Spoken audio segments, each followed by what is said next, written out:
Dans les comics, et ce depuis les pionniers que sont Superman et le fantôme du Bengale, l'identité secrète est hyper importante. Il s'agit soit d'un moyen de protéger un secret, qui permet au personnage de vivre normalement, ou encore d'un moyen de protéger ses amis les plus proches d'attaques possibles de gens aux intentions plutôt délétères.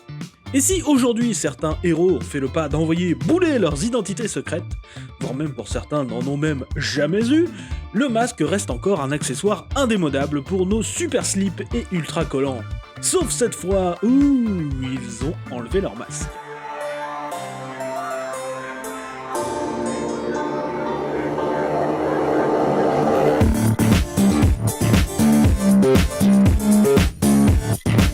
Vous l'aurez donc compris, on va donc parler de cette occasion où, dans les comic books, nos héros et héroïnes n'ont pas fait tomber la chemise, mais le masque. C'est parti.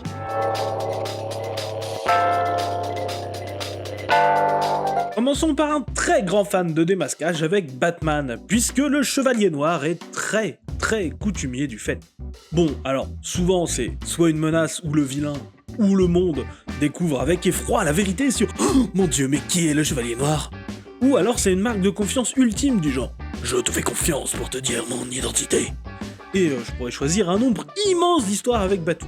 Ne serait-ce que Batman 211, qui a une couverture magnifique, mais en fait c'est un Batman déguisé en quelqu'un sous le costume afin de détruire une des identités d'un méchant, qui lui-même plus tard a décidé de se faire passer pour Batman.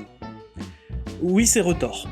Mais mon histoire préférée où Batman enlève son masque, c'est une histoire qui date de 1948. Un numéro où, entre une histoire de Batman en prison et une où Catwoman devient une star de la haute couture avec, je sais pas, des machines à coudre géantes, eh bien, on trouve une histoire appelée L'origine de Batman. Une histoire qui certes reprend exactement les éléments que l'on avait déjà, mais rajoute en fait une partie histoire dans le présent, où Batman découvre pendant une enquête une tête qu'il n'a jamais oubliée, celle du meurtrier de ses parents. Un simple bandit sans rien de particulier nommé Joe Chill. Batman et Robin ont tout tenté pour le confondre dans le crime actuel qu'il vient de faire, il a tué un gars. Mais cela ne fonctionne pas. Batman il a même défoncé un bateau casino sur l'eau, mais non, ça marche pas. Il ne reste plus qu'un seul moyen. Mais si ça foire, cela pourrait signifier la fin de Batman. Le Chevalier Noir se plante donc devant Joe Chill, dans son propre bureau, et commence à lui raconter une histoire qui n'a pas de fin. Le meurtre de Thomas et Martha Wayne. Et alors qu'il a une preuve, que c'est Chill qui les a tués, parce que Bruce Wayne s'en souvient bien et qu'il pourrait témoigner, tout ça. Et Chill il est là, il est un peu troublé, mais il dit non, mais aucun jury prendra cette réponse, et puis d'abord, pourquoi ça intéresse Batman ?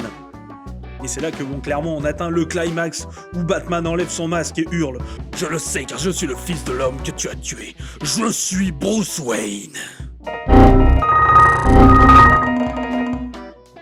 Il lui dit que c'est à cause de lui que Batman existe et qu'il n'aura de cesse désormais de le suivre partout, quoi qu'il fasse, où qu'il aille. Et Joe Chill est terrorisé, ce qui se comprend. Moi aussi, je veux pas avoir Batman derrière le dos quand je joue aux chiottes, enfin bref. Chill va voir ses hommes et commence par raconter qu'il y a quelques années, il a tué le père de Batman, et que c'est lui qui l'a créé, en fait, le bateau. La première réaction des bandits est... Ah, c'est toi qui as créé le gars qui nous pourrit la vie, et décide de le dégommer avant de juste faire fonctionner leurs deux neurones et de demander finalement l'identité secrète de Batman. Mais Batman arrive à temps pour les empêcher d'entendre, et le Chevalier Noir a le temps de recueillir les derniers mots de celui qui a marqué sa vie au fer rouge. Plus pour longtemps. C'est marrant, ils m'ont tué car c'est moi qui t'ai créé.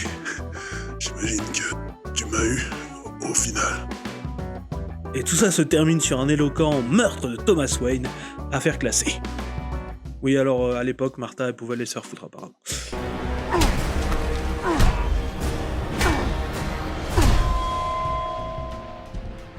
J'adore cette histoire que j'ai découverte avec une version refaite avec le premier numéro de The Untold Legend of the Batman, un numéro extrêmement sympathique où on en apprend plus sur les origines de Batman, comme le retour du costume de chauve-souris du père de Bruce, ou encore que l'identité de Robin elle a été créée en fait parce que Bruce dans sa jeunesse il a utilisé le costume de Robin auprès du détective Harvey Harris pour que celui-ci l'entraîne. Et j'adore aussi l'adaptation qu'en a fait le dessin animé Batman The Brave and the Bold, où l'Alliance des héros part chez nous.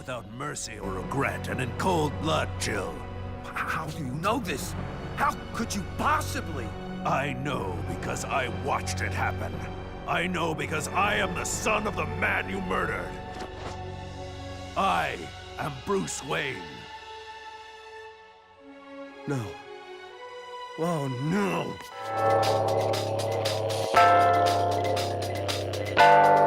Spider-Man est lui aussi quelqu'un de très protecteur avec son identité. Bon, lui surtout pour protéger sa famille proche, que ce soit Tante May ou Mary Jane. Bon, parfois, il est naze pour protéger son identité, comme dans l'univers Ultimate, où quelqu'un de nouveau trouve le truc à peu près tous les 4 matins, mais bon, ça n'empêche pas que ça reste très important pour lui.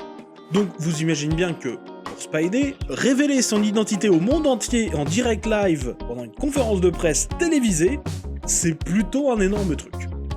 C'est pourtant ce qu'il choisit de faire en 2006 pendant la série événement Civil War. Voilà, à ce moment-là, l'univers Marvel il est plutôt pas ouf. Je veux dire, le manoir des Avengers a été détruit, 91,4%, oui je sais c'est précis, mais voilà, 91,4% des mutants ont perdu leur pouvoir, Manhattan a été détruite un peu à cause de Nick Fury, bref, c'est la merde. Et Iron Man devient l'un des principaux représentants d'un projet de loi américain, le Registration Act, qui oblige toute personne avec des pouvoirs à se recenser auprès de l'État américain, et que toute personne souhaitant s'en servir doivent être enrôlées dans le SHIELD ou autres forces armées aux ordres de l'État. Nice. Forcément, un recensement obligatoire, ça pue pour le principe même d'identité secrète. Utilisant la destruction de la ville de Stamford des mains d'un super vilain nommé Nitro, Tony Stark et le Congrès vont faire passer la loi en super vitesse, et là le petit Peter il doit choisir. Se faire recenser ou entrer dans la clandestinité. Enfin encore plus dans la clandestinité. Voilà, alors il faut savoir que sur Spidey, on est sur un personnage qui ne dit pas son vrai nom à plein de collègues super-héros, ils sont très peu à le connaître en fait. Seulement voilà, Tony Stark, ça fait quelques temps qu'il le cajole un petit peu dans les comics et il accepte de se dévoiler publiquement.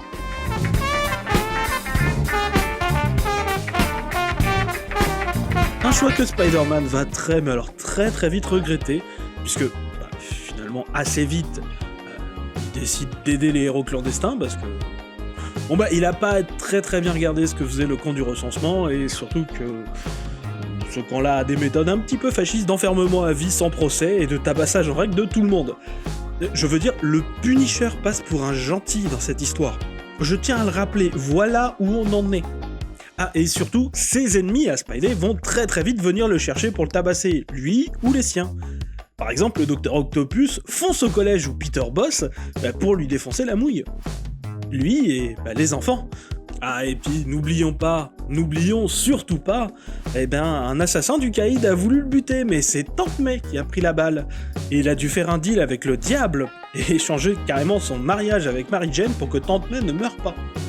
Et non, ne me demandez pas c'est quoi le cours du mariage aux enfers, je ne sais pas. Ah, et en plus son identité est redevenue secrète dans le bousin. Non, ne me demandez pas pourquoi non plus.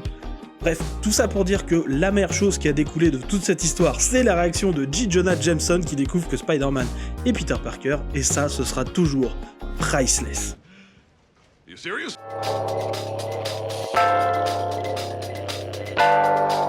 Tiens, tenez, on vient de beaucoup parler d'Iron Man avec Civil War, donc profitons-en. Il est un peu le modèle actuel de ces héros qui refusent l'identité secrète, depuis notamment sa révélation à la fin de son premier film, et c'est souvent vu comme un move ambitieux et briseur de règles. Mais moi j'ai une autre théorie. C'est tout simplement qu'il est nul pour garder une identité secrète, le Tony. Oui, parce que Tony Stark, pendant très longtemps, il a eu une identité secrète en tant que son propre garde du corps. Vous me direz, au moins, ça fait un poste budgétaire en moins, il n'y a pas de petites économies, mais quand même.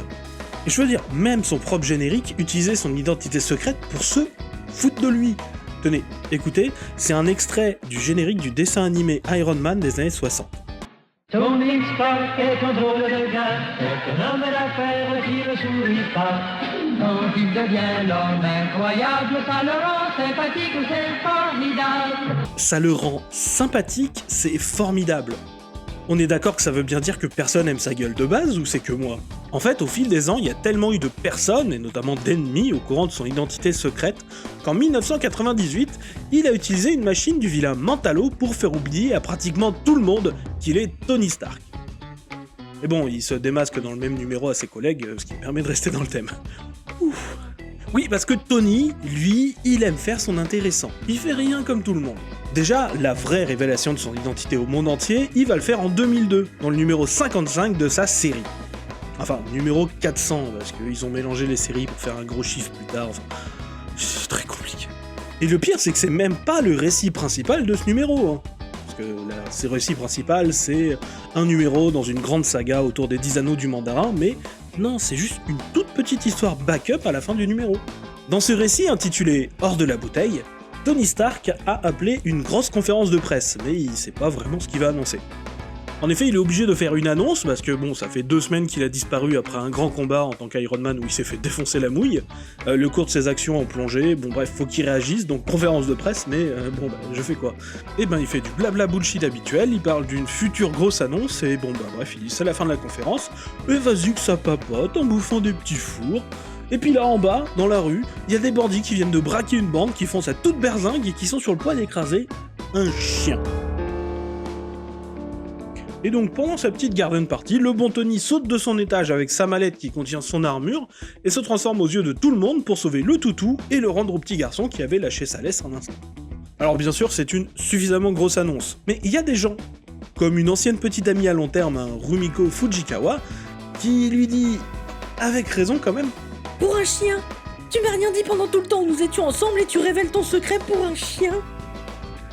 Bref, tout ça pour dire que c'est bien que le film ait repris l'idée de la conférence de presse, mais pas la suite.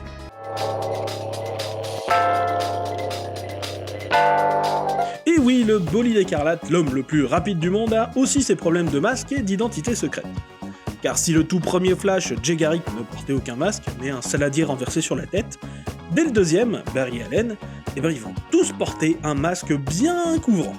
Bon, sauf en France, où la censure a interdit pendant des années d'avoir des personnages masqués dans les bandes dessinées, dans l'espoir un peu secret d'arrêter les bandes dessinées d'origine américaine.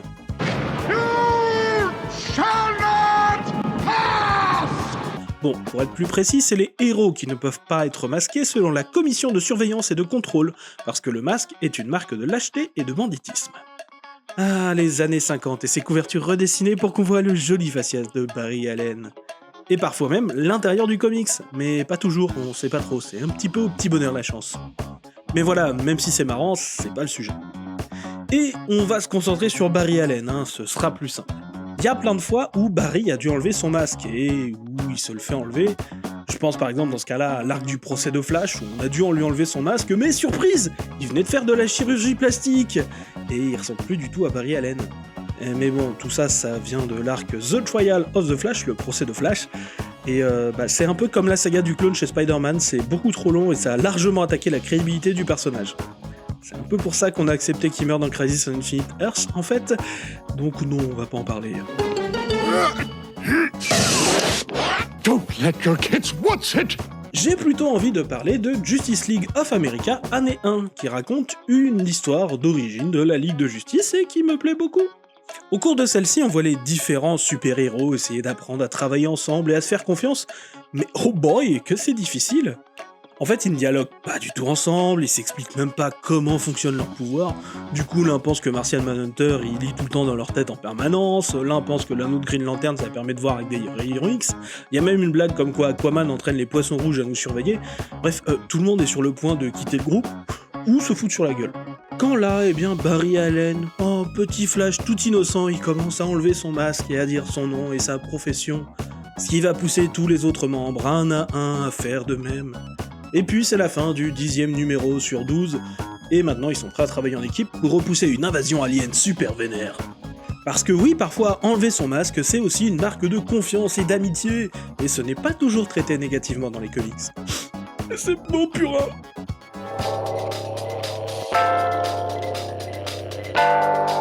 Alors oui, je sais, j'entends déjà qu'on va me dire que Superman n'a pas de masque. Si Superman a un masque, seulement il a un masque dans son identité civile et ce sont ses lunettes. Je le sais ça. Hein. Et oui, je sais que plein de gens trouvent ça ridicule, mais en fait ça marche vraiment dans la vraie vie. C'est démontré par des études, notamment par une étude menée par le département de parapsychologie de l'université de York, par exemple en 2016, qui montre à quel point de simples changements comme porter des lunettes changent profondément la perception humaine d'un autre être humain, et notamment sa capacité à le reconnaître. J'aime d'ailleurs beaucoup cette référence précise que plus deux stimuli sont similaires, plus précise est la discrimination. C'est d'ailleurs un point que beaucoup de célébrités de notre monde utilisent pour passer incognito ou même pour surprendre les gens, à un point que certains commencent à parler de syndrome de Clark Kent, même si l'appellation n'est pas finale, et n'est pas à confondre avec le syndrome de Superman, qui a plus à voir avec le syndrome du sauveur et du surhomme. You know, I'm something of a scientist myself.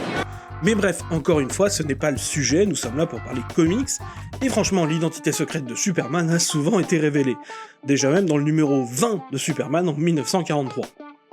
Bon, c'était un prank de Lois, mais quand même. Mais bon, généralement, ce n'est pas Superman qui choisit de le faire. Or, c'est un peu le cadre que je me suis choisi, donc prenons un moment où Superman enlève de façon figurative son masque avec un numéro plutôt récent de 2019. Où dans le numéro 18 de Superman, le grand tout en bleu nous fait un peu sa crise de la quarantaine et décide de révéler au monde entier, en pleine conférence de presse, qu'il est fracking Superman. J'ai un scoop pour vous. Mais franchement, la conférence elle est boring au possible, et franchement, heureusement que Sup est un bon pote et qu'avant de faire sa conférence de presse, il va révéler le secret à tous ses amis qui ne le connaissent pas déjà, et ces passages-là, ils sont vraiment cool. Je veux dire, le fait d'ouvrir sa chemise en mode « Ceci est un job pour Superman », mais juste pour montrer à Perry White, rédacteur en chef du Daily Planet, dans une page sans parole, qui est juste très très très jolie, et c'est encore plus joli quand on nous montre en fait dans la double page juste avant que c'est parce que Superman pense au cœur fragile de son ami. Ah, et quand il essaye de faire la déclaration à Jimmy Olsen, son poteau de toujours, qu'il remet les lunettes et qui lui laisse les droits d'exclusivité de la première photo de Superman avec les lunettes, Jimmy il fait semblant de pas comprendre pour se foutre un peu de sa gueule, avant de dire il savait, Lois elle lui avait dit juste avant. Et ces deux moments, je suis désolé, ils sont vraiment cool, et j'avais envie de les mettre en avant, et ça montre que si Clark Kent et Superman sont la même personne, en fait, mentalement, il y a quand même une part de masque physique sur Clark Kent.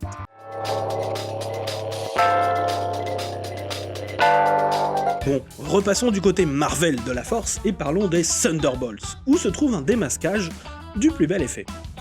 Redonnons un peu le contexte, nous sommes dans la fin des années 90 et l'univers Marvel vient de subir les assauts d'Onslaught, un supra-vilain géant badass qui mélange le professeur Xavier et Magneto, bref, c'est compliqué.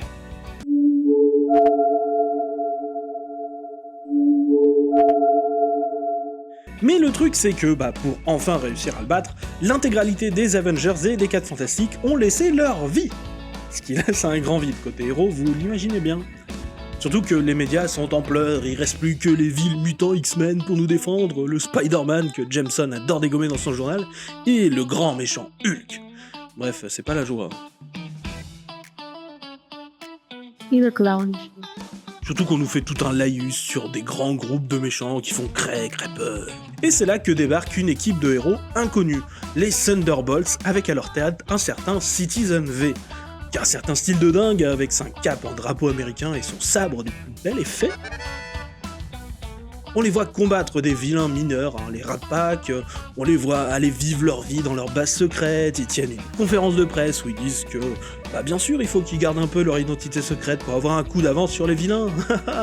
Et puis bien sûr, par la suite, ils recombattent le Rat Pack, sauf que du coup, les méchants, ils ont été chercher d'autres méchants avec le Wrecking Crew. C'est quand même une équipe qui a une supra force de frappe, les gars, et d'habitude ils font du mano à mano avec Thor, c'est de suite une menace plus crédible. Bon bref, c'est la bagarre, le bras de la statue de la liberté est détruit, mais ils stoppent les méchants, reconstruisent la statue, et ils sont acclamés par tous, ce qui d'ailleurs fait bizarre à certains de ces nouveaux héros. Mais voilà, à la fin du premier numéro, on les retrouve dans leur base secrète, et Citizen V a enlevé son masque, ce qui montre en fait un visage défiguré, du genre grand brûlé à la Spawn. Bizarre. Et il décide de remettre un autre masque, afin de révéler au lecteur qu'il est le baron Zemo, grand ennemi de Captain America, et que les autres membres des Thunderbolts sont en fait des méchants. Les membres des Masters of Evil, les maîtres du mal, une équipe qui a souvent combattu les Avengers et qui profite de la disparition des héros pour en devenir eux-mêmes, et pouvoir frapper quand ils seront acceptés par tout le monde. Alors déjà, super plan, super plan de vilain, bravo. Et ensuite, c'est un démasquage assez intéressant parce qu'il est suivi juste après d'un remasquage pour passer à une autre identité. Enfin, ça mérite quand même d'être souligné. Et surtout, c'est des vilains. Et les vilains aussi ont ce genre d'histoire autour d'eux. Et je me devais au moins d'en mettre un. Et bon, ça reste quand même celui qui est super bien fait.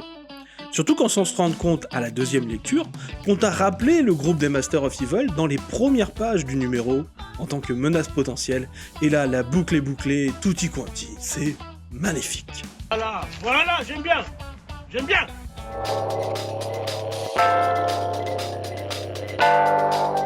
Et enfin, pour terminer, un petit exemple que j'apprécie beaucoup avec mon Robin préféré, Tim Drake, celui qui a le meilleur instinct de détective de tous les Robins. Celui-ci a fait partie d'une équipe que j'aime beaucoup, genre d'amour, Young Justice. Car oui, avant d'être un super dessin animé, Young Justice c'était un comics qui maniait à la perfection le mélange entre l'humour et l'aventure. Alors forcément, un groupe de jeunes qui décide de devenir une équipe super héroïque, ça pose des questions. Et donc, il y a une réunion des parents ou des tuteurs de chacun des jeunes de l'équipe qui discutent. Même si les adultes se prennent le chignon, mais chignon sévère, genre les deux mères se foutent littéralement sur la gueule, parce qu'elles ont des façons très différentes d'éduquer leurs enfants. Nightwing est un peu laissé de côté parce qu'on lui dit qu'il a pas d'enfant biologique, Jubilex se fouille dans les pensées, bref, c'est la marde, et les adultes se conduisent comme de vrais enfants. Soyez témoins!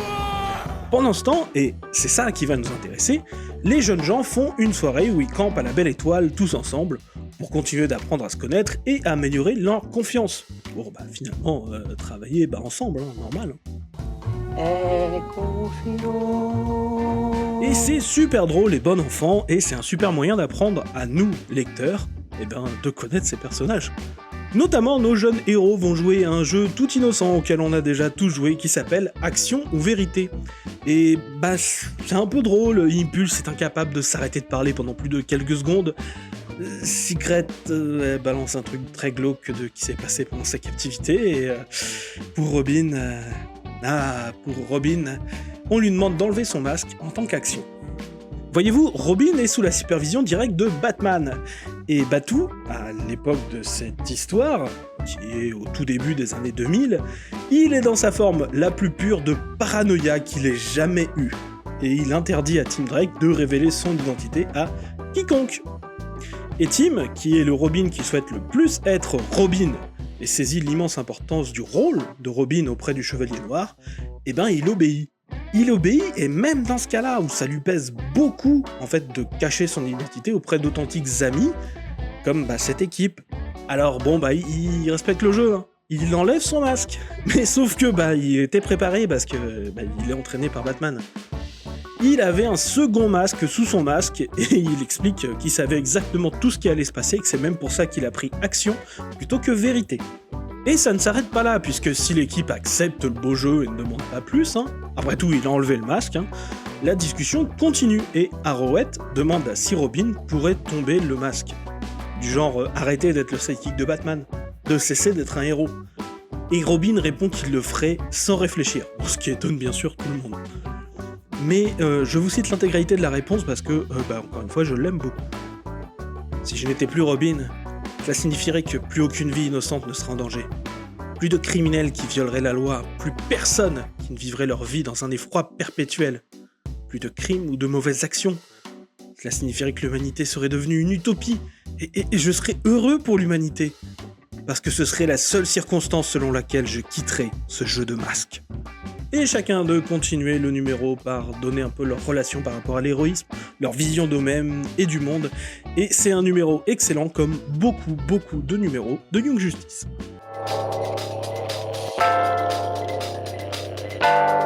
Et donc voilà, c'est la fin du premier numéro d'une émission qui, j'espère, vous plaira. J'ai essayé d'être assez varié, mais j'ai eu du mal, par exemple, à réussir à résumer suffisamment vite, on va dire, les explications que je vais faire pour les personnages de comics indépendants, forcément moins connus de tout le monde, et donc il y avait besoin de plus d'explications, malheureusement. Donc du coup, je les ai un peu laissés tomber dans ce premier numéro. Alors ça, c'est injuste. C'est vraiment trop injuste. Et normalement, ils vont plus apparaître dans la suite. Et j'avais également beaucoup de possibilités de personnages féminins, mais malheureusement, en fait, on a fait beaucoup plus de moments où quelqu'un fait la révélation un peu contre le gré des femmes, que des moments où c'est elles qui font la démarche, donc ça rentrait pas dans le côté où je voulais que ça vienne des personnages eux-mêmes. Mais en tout cas, ce premier numéro est fini, n'hésitez pas à me faire des retours sur l'émission, ou discuter avec tout le monde des démasquages qui vous ont marqué dans les commentaires ou sur le Discord de la chaîne, dont le lien est en description, tout comme les sources dont j'ai parlé dans la vidéo, même le lien vers l'étude de parapsychologie de York. Bon, malheureusement, elle est derrière un paywall, mais vous avez le lien. Sur ce, je vous laisse et vous souhaite que du bien. Salut les gens et les jantes!